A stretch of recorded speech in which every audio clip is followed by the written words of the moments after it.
So let's land together.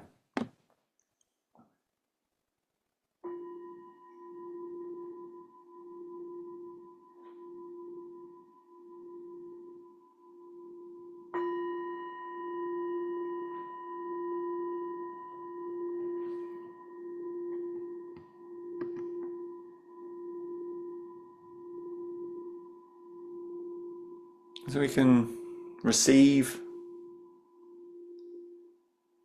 receiving the sound of the bell.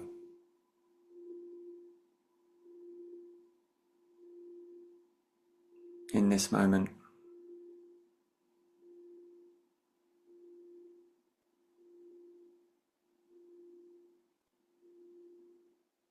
Noticing how the sound of the bell fades away.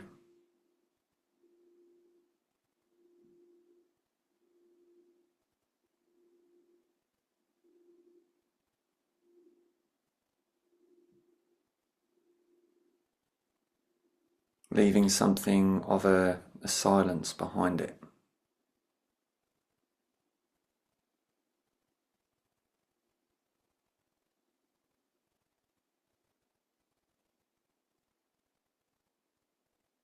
A silence that's filled with background noise.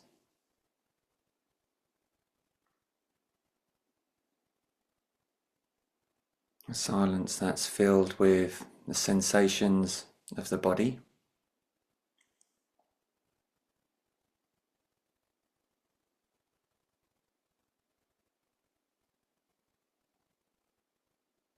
A silence that's filled with movements of the mind.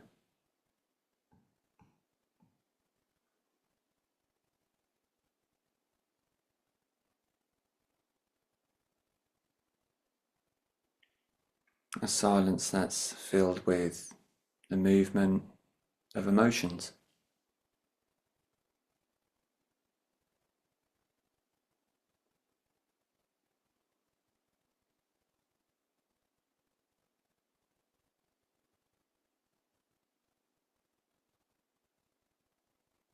Bringing our attention like a torchlight onto the breath.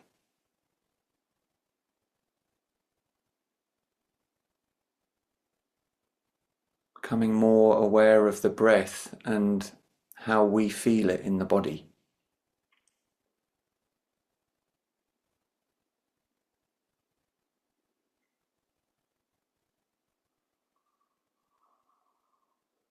Noticing the sensations of the breath.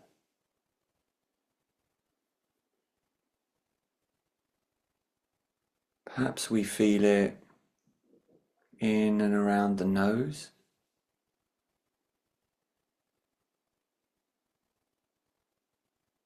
Maybe the mouth, the throat, the neck, the chest, the belly, the back.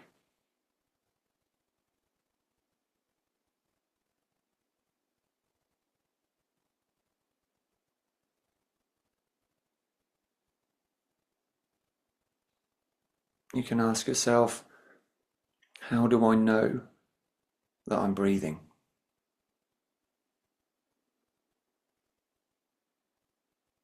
And doing our best just to sit with that knowing.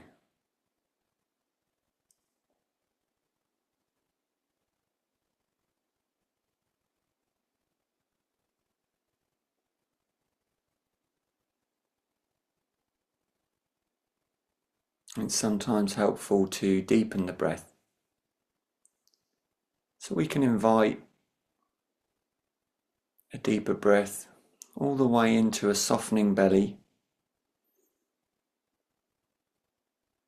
into an opening chest, and then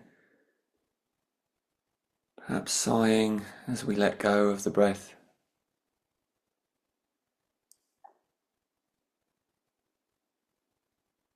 Deepening and softening the in-breath,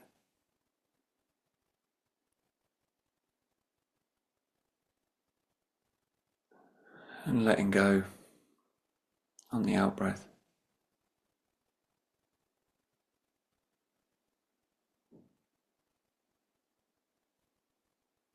letting go of any unnecessary tension.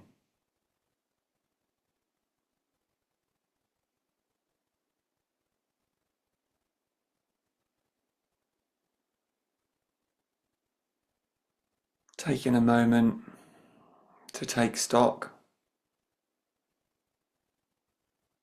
How are we feeling in this moment? What kind of emotions are present?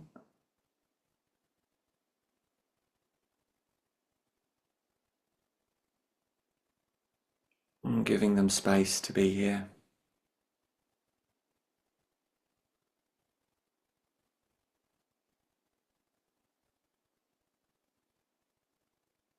What kind of thoughts are pulling our attention?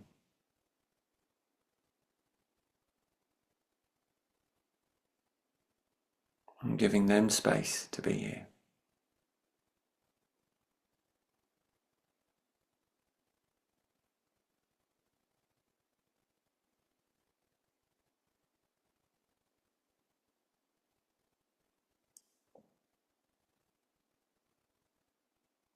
And giving our body space.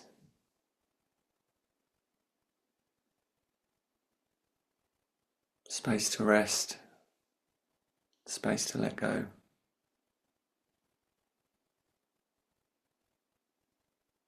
Space to be.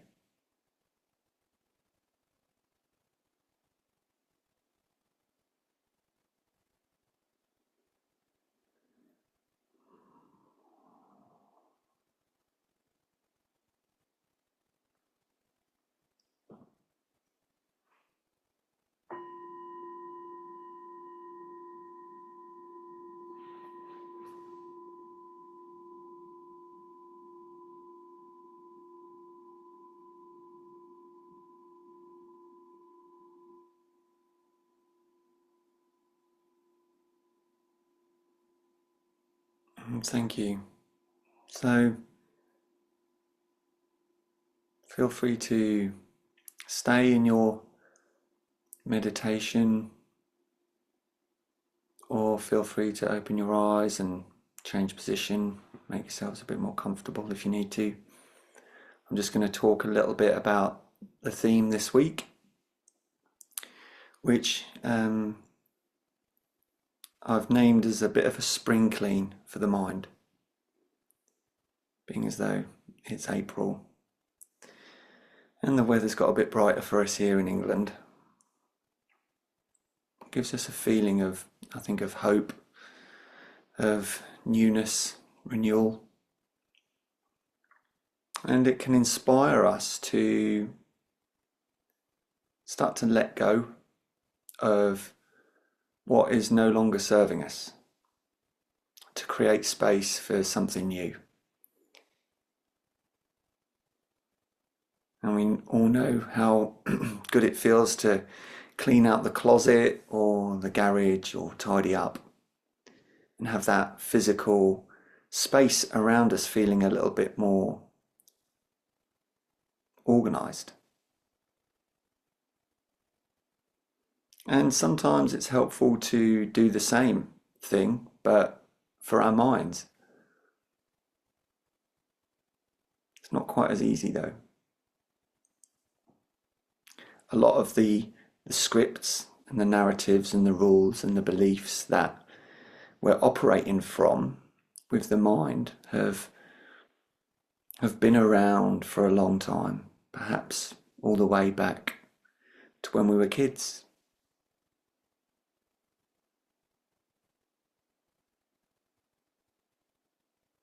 And the image I think of when I think of our child's brain is like a dried, squeezed up sponge plonked into the environment that we were all born into and grew up in.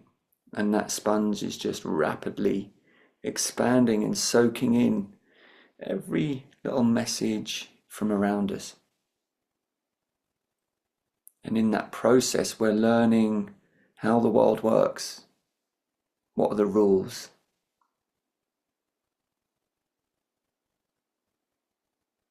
And most of those rules work pretty well. In fact, they all have a purpose, and that's usually to keep us alive and well. But some of those, as we get a bit older, we start to recognize perhaps we've picked up some unhelpful messages along the way. Perhaps we've been running on an automatic script some messages that we default to about ourselves and the world that might be causing us unnecessary emotional pain, frustrations, limitations.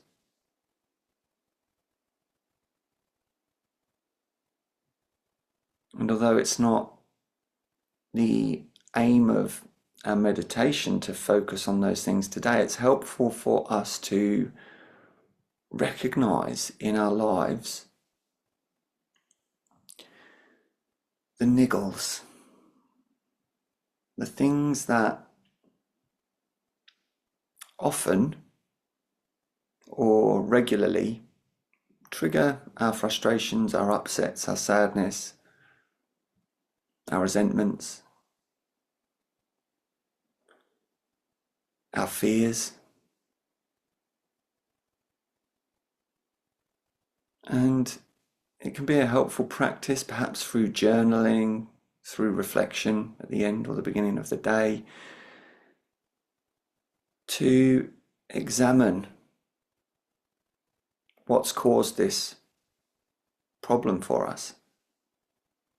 And to begin by peeling back the layers, we can look at what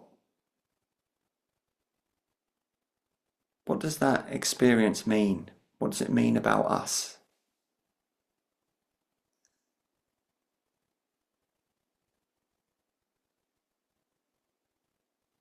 And if we peel back far enough, we'll often end up with a phrase known as core beliefs. If we keep asking what does this mean about me? What does this mean about the world? So we dig down into the core beliefs, and sometimes we find things like I'm not good enough, or I'm not lovable, or the world isn't fair, people can't be trusted.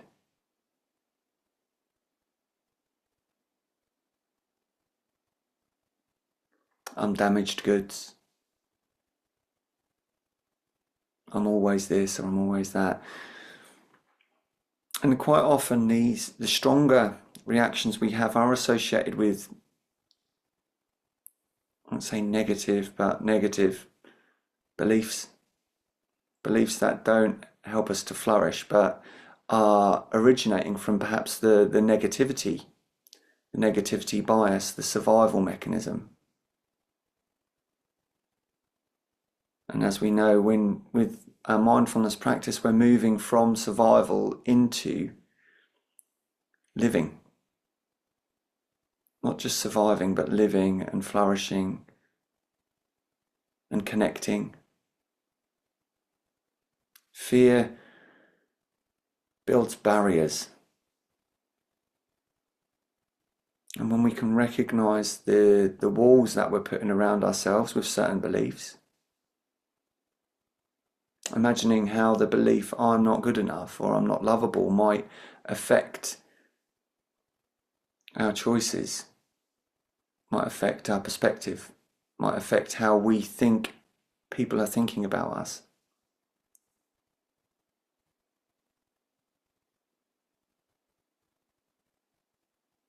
And we need a good dollop or dose of compassion for this, because we often find things, we might find that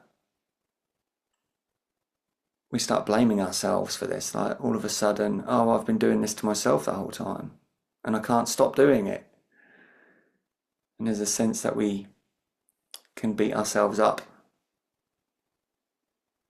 But this is where we remember we didn't put those rules there.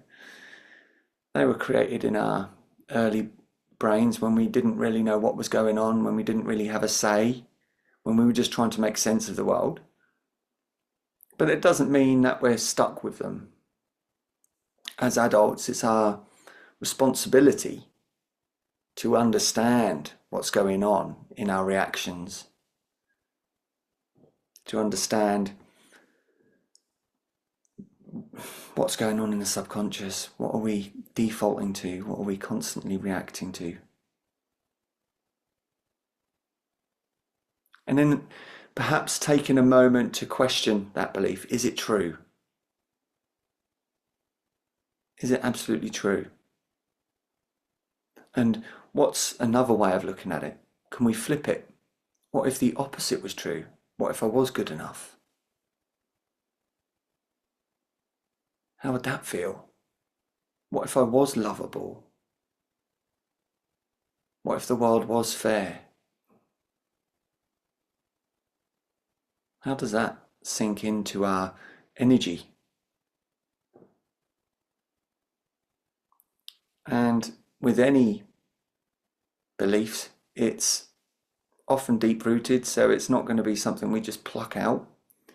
It's going to be something we come back to and remind ourselves of. Excuse me. And lastly on this, the idea that I'm not good enough, or the idea that I am good enough, is still some form of comparison. We're still in that world of good or bad, good enough, not good enough. The world is fair or unfair, when in actual reality, it just is. We just are. And the question that brings us to that awareness, that kind of present moment awareness, non-judgmental, is compared to what? I'm not good enough. Compared to what? Compared to other people? Compared to somebody else's ideas? Compared to what my school teacher said? The world isn't fair. Compared to next door world? The other world, the other side of the universe? The world and us, we're unfolding, constantly unfolding in this moment. And it can be a wonderful thing to view it in that way, with curiosity, just to see what's happening in front of us. This 14 billion year old universe is creating this experience right now. We are physically the universe experiencing itself. And it can be beautiful, it can be magical. But we can get dragged into those unhelpful narratives again and again. This is life, none of us are sitting here. Well, I don't know anyone who blisses out on present moment freedom every second of the day. I certainly don't. But I know it's there, or here. I know it's waiting for me when I decide to stop judging, stop comparing, to stop labeling things.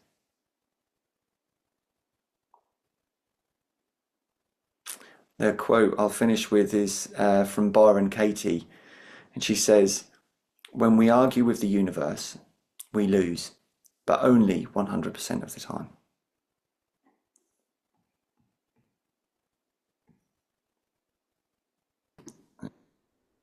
We're back in. So we'll do about 20 minutes worth of meditation.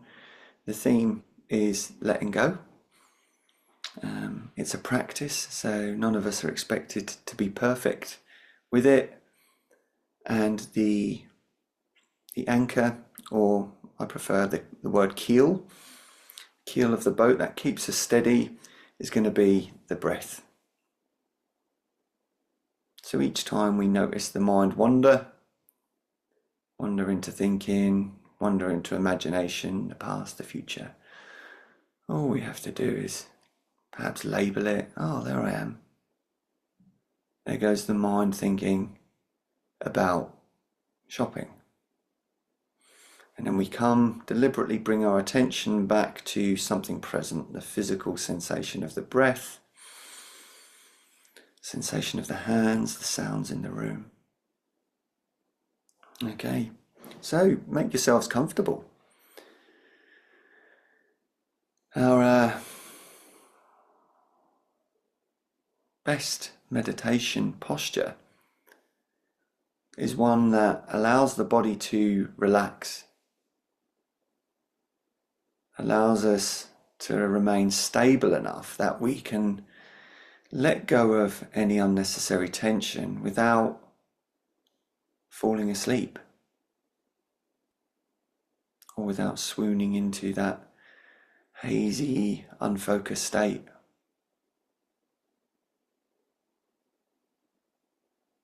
All of which is permissible. So, using the bell again, this sound, to bring our attention inwards,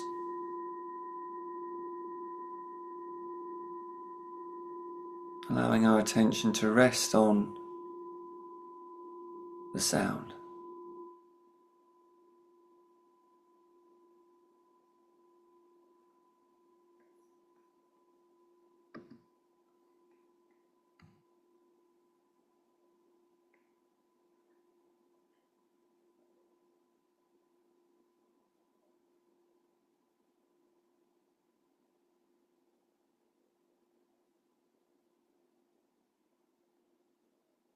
As we bring our attention and awareness to the breathing body,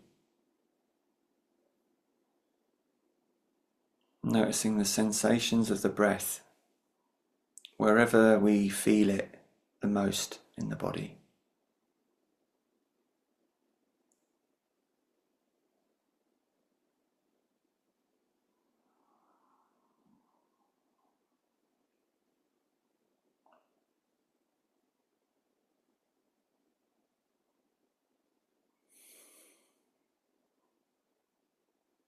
Noticing the natural rhythm of the breath.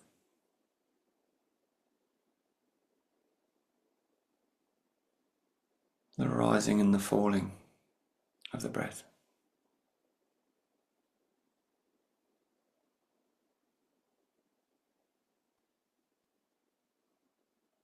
Enjoying the breath.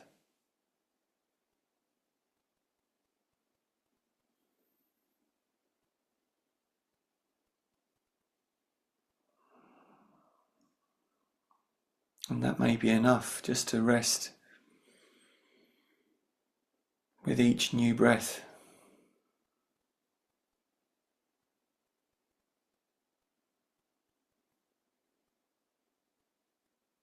Each breath is a meditation.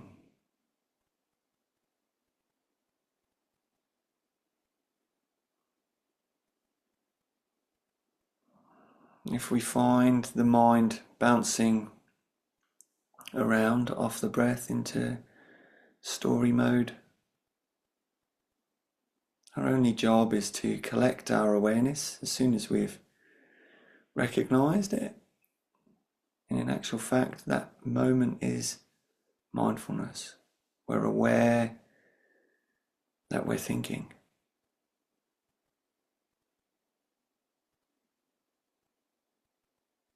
And in that moment of awareness, we would then become aware again of the breath and the body, resting again, enjoying the breath.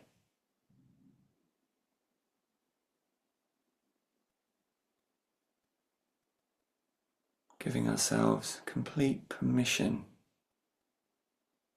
to let go of thinking, to let go of solving,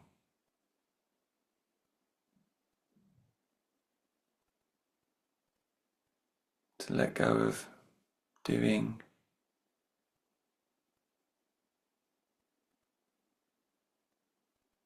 to let go of the future,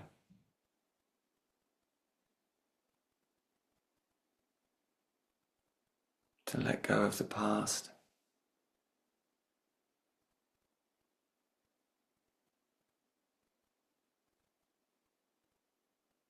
recognizing ourselves as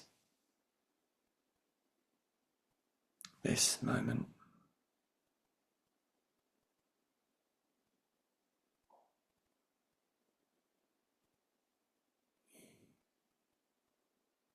And it's sometimes helpful to deepen the breath, to exaggerate the breath as a way to bring a more active mind to focus. Sometimes we need something a bit more obvious, so we can deepen the breath, making it a bit longer,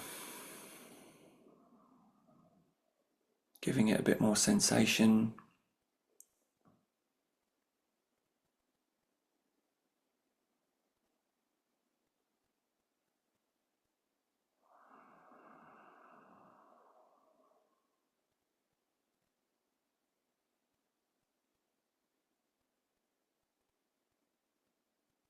But we're not seeking a particular state. We're letting go of that. Seeing what happens when we let go of seeking.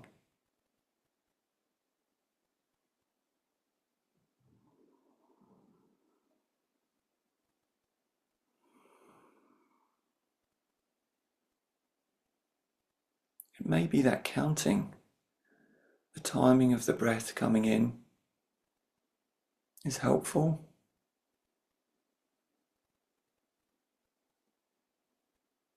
And then matching that with the exhale can also be helpful. Maybe we're breathing in for a count of 3 or 4, and then breathing out for the same count.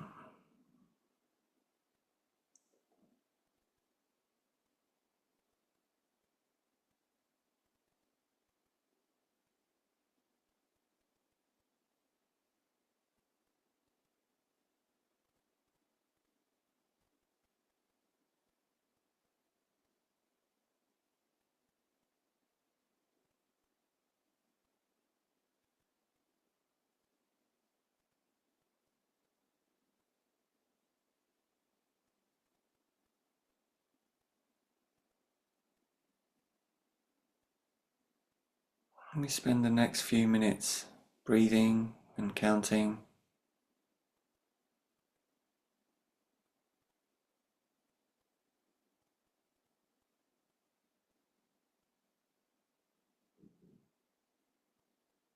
And each time the mind wanders into thinking, each time some agitation or distraction creeps in,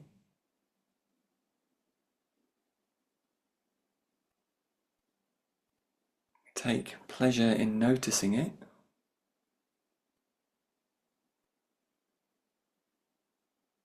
recognizing our mindfulness,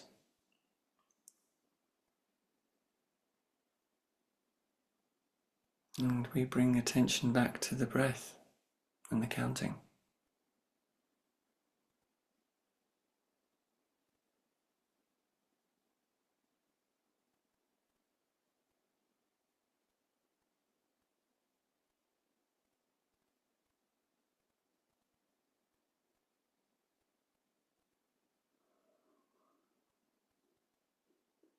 And as we move through the practice, it's helpful to play with letting go of control. So, letting go of the counting, letting go of controlling the breath. Simply allowing the natural rhythm of the breath.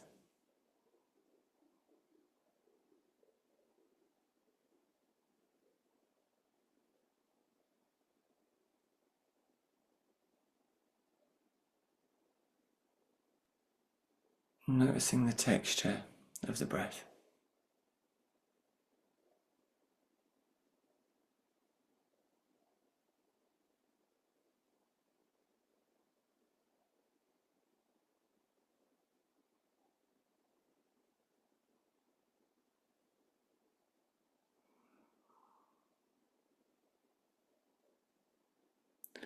Noticing in particular how it feels to breathe out.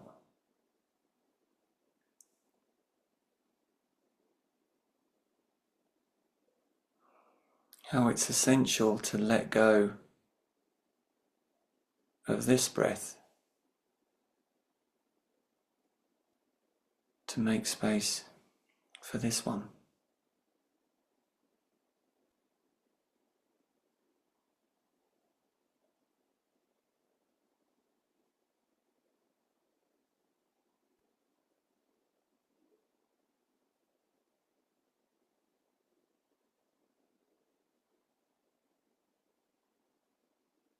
So we're not instructing ourselves to let go, but we are inviting ourselves to let go.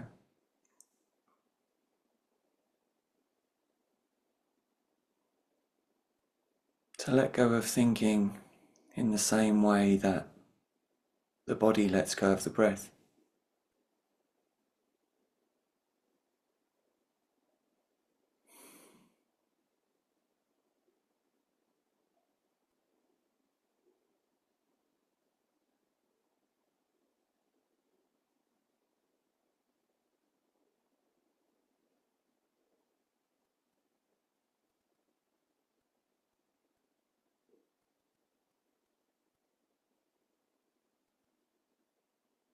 Letting go of any holding in the body.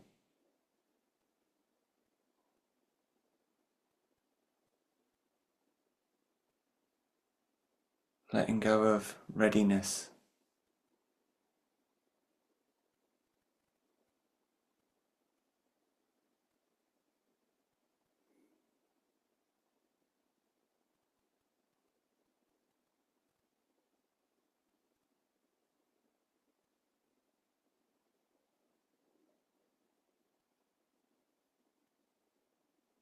Letting go of seeking.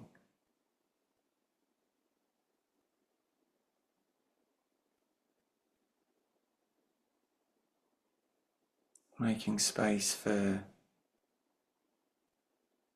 this.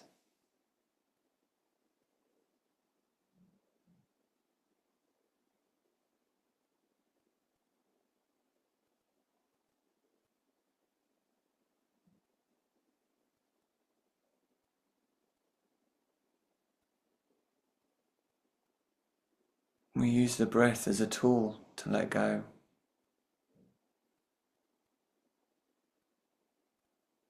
The breath is teaching us how to let go.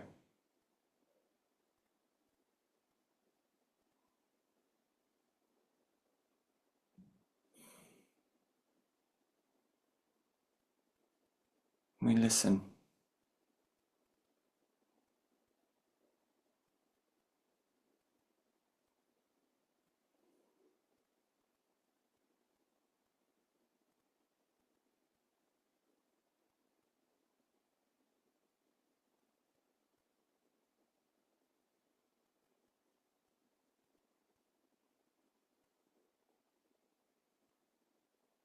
So whatever arises and whatever disguise this moment presents itself,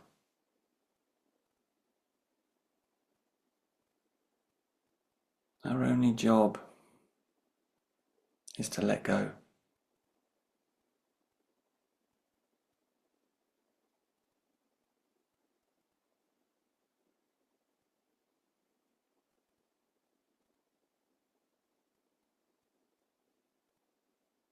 To come home.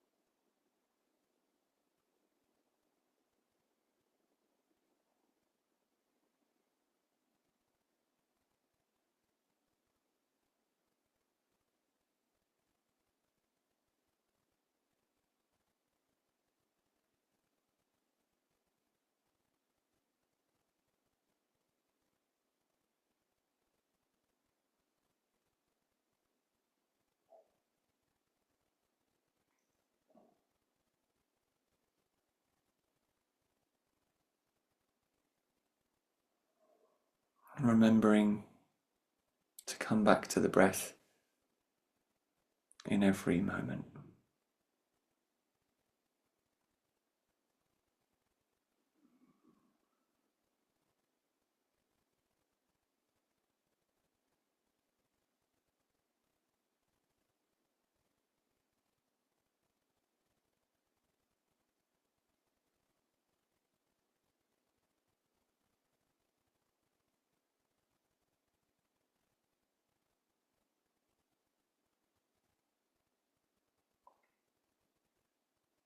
Even letting go can become a concept, can become an obstacle.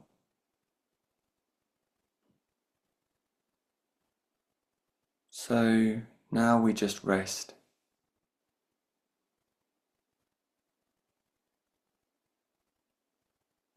Nothing to do, nothing to let go of.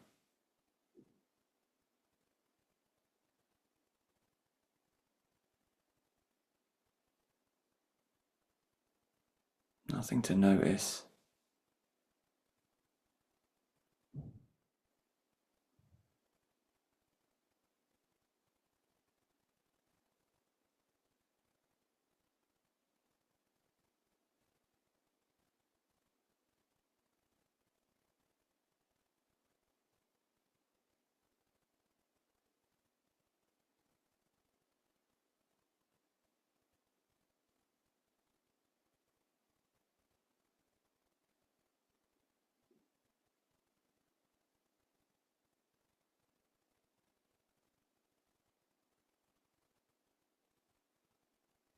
And we end the practice opening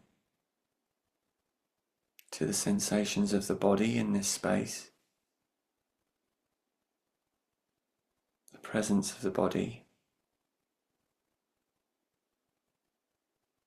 all that information coming through the nerves,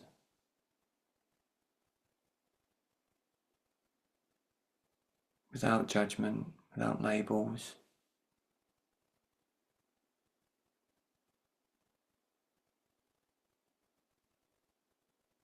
Just feeling the body as a cloud of sensations.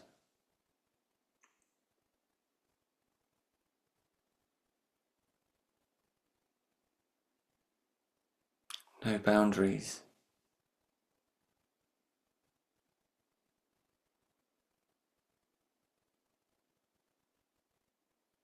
No distance.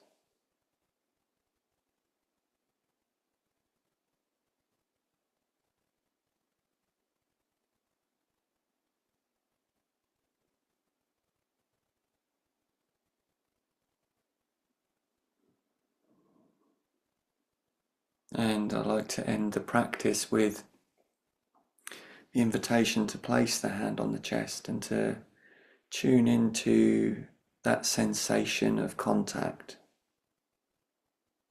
placing it over the heart, feeling the warmth, the contact.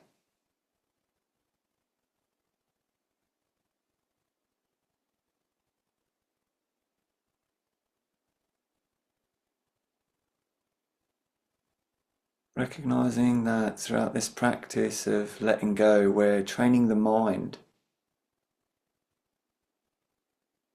to let go of what no longer serves us, to let go of unhelpful ideas, opinions,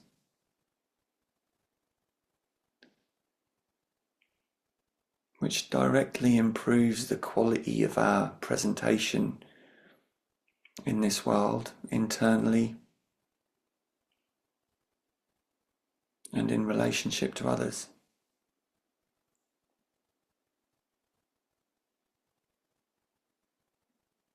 The freer we are inside, the freer we are with others.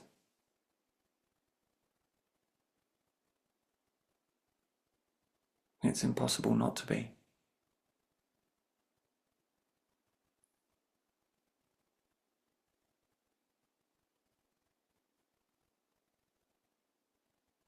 So, with love, with forgiveness, with gratitude, we take a few more deeper than usual breaths to signal the end of the meditation.